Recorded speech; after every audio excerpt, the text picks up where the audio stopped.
राशिदा एक दिन सुबह-सुबह अखबार पढ़ रही थी। अचानक उसकी नज़र एक छोटे से शीर्षक पर पड़ी 100 साल पहले। वह सोचने लगी, इतनी पुरानी बातों का किसी को कैसे पता चल सकता है? आजकल तो हम रेडियो सुन सकते हैं, टेलीविज़न देख सकते हैं और अखबार पढ़ सकते हैं। लेकिन एक लंबा समय पहले क्या हुआ, ये जानना इतना आसान नहीं था। ये सोचते-सोचते राशिदा ने तय किया कि वह अतीत के रहस्यों को जानने का प्रयास करेगी। अतीत के रहस्य खोजते हुए किसी भी समय के बारे में जानने के लिए कई तरीकों का सहारा लिया जा सकता है। हम जान सकते हैं कि लोग क्या खाते थे, किस तरह के कपड़े पहनते थे और वे किस तरह के घरों में रहते थे। हम शिकारियों, चरवाहों, किसानों, व्यापारियों, पुजारियों, कलाकारों, संगीतकारों और वैज्ञानिकों की जीवन शैली के बारे में भी जान सकते हैं। राशिदा ने सोचा कि अगर वह इतिहास के अतीत में जाए तो उसे पता चलेगा कि लोग कैसे रहते थे। उसे ये भी जानने की उत्सुकता थी कि सबसे पहले लोगों ने कहाँ बसेरा बनाया।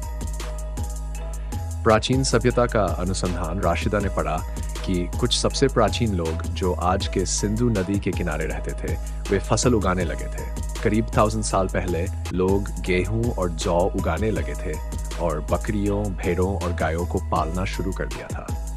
उन्होंने गांव बनाना शुरू किया। राशिदा ने सोचा, क्या ये सच है कि लोग पहले के समय में कितनी सरलता से जीते थे? वह जानती थी कि सिंधु नदी के किनारे पहले शहरों का विकास हुआ था। करीब 4,700 साल पहले यहाँ कुछ महान सभ्यताएं पनप रही थीं। फिर करीब 2,500 साल बाद गंगा नदी के किनारे और भी शहर विकसित हुए। राशिदा ने सोचा, ये नदी किनारे के लोग कितने बुद्धिमान रहे होंगे कि उन्होंने इन नदियों के आसपास अपने जीवन का आधार बनाया। यात्रा और सांस्कृतिक आदान प्रदान। राशिदा को ये जानकर आश्चर्य हुआ कि लोग एक स्थान से दूसरे स्थान पर यात्रा करते थे। पहाड़ों और नदियों ने यात्रा को कभी-कभी खतरनाक बना दिया, लेकिन लोग अपने जीवन के लिए अन्वेषण करते रहे। वह सोचने लगी, आजकल भी लोग यात्रा करते हैं, लेकिन क्या वो सब उतनी मुश्किल होती है?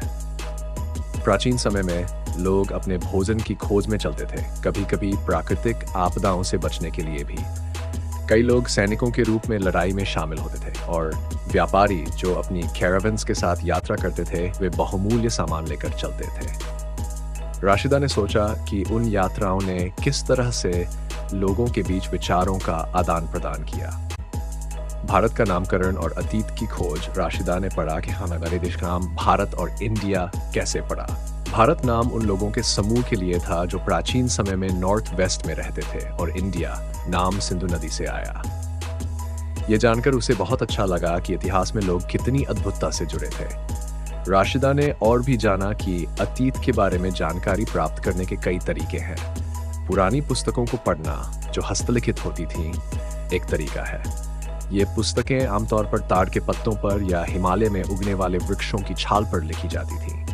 राशिदा सोचने लगी कि कितनी मेहनत से लोग ये पुस्तकें बनाते थे। खुदाई और वस्तुओं का अध्ययन। वह समझ गई कि पुरातत्वविद उन वस्तुओं का अध्ययन करते हैं जो अतीत में बनाई गई थी। वे पत्थर, मिट्टी और धातु के बर्तन, हथियार, आभूषण और सिक्के खोजते हैं। राशिदा ने महसूस किया कि अतीत की खोज एक अद्भुत यात्रा है। वह भी इस अद्भुत सफर का हिस्सा बनना चाहती थी। अतीत का एक नया दृष्टिकोण। कई बार हम इतिहास के बारे में सुनते हैं, लेकिन वह सिर्फ एक पक्ष की कहानी होती है। राशिदा को यह समझ में आया कि अतीत के अनुभव केवल राजाओं और सम्राटों के बारे में नहीं है, बल्कि उन लोगों के भी हैं जो आम जीवन जीते थे। उन्होंने देखा कि अलग-अलग लोगों की जीवन शैली अलग थी और यह सब इतिहास के बहुआयामी पहलुओं को दर्शाता है। निष्कर्ष, राशिदा ने अपने दिल में एक नया संकल्प लिया। वह अपने अतीत को जानने के लिए और अधिक खोज करेगी। वह समझ गई थी कि अतीत का अध्ययन न केवल एक शिक्षा है, बल्कि यह हमें आज के जीवन में भी मदद कर सकता है।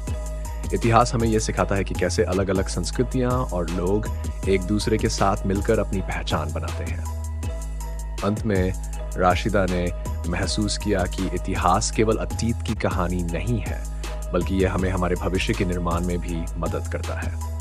उसने ये संकल्प लिया कि वह अपने बच्चों को भी इतिहास के प्रति जागरूक करेगी, ताकि वे अपने अतीत को समझें और उससे सीखें। इस प्रकार राशिदा ने अपने अतीत को खोजने की यात्रा शुरू की, जो उसे एक नए दृष्टिकोण और ज्ञान की ओर ले गई। उसकी इस यात्रा ने उसे न केवल अतीत से जोड़ दिया, बल्कि उसके भविष्य को भी रोशन कर दिया।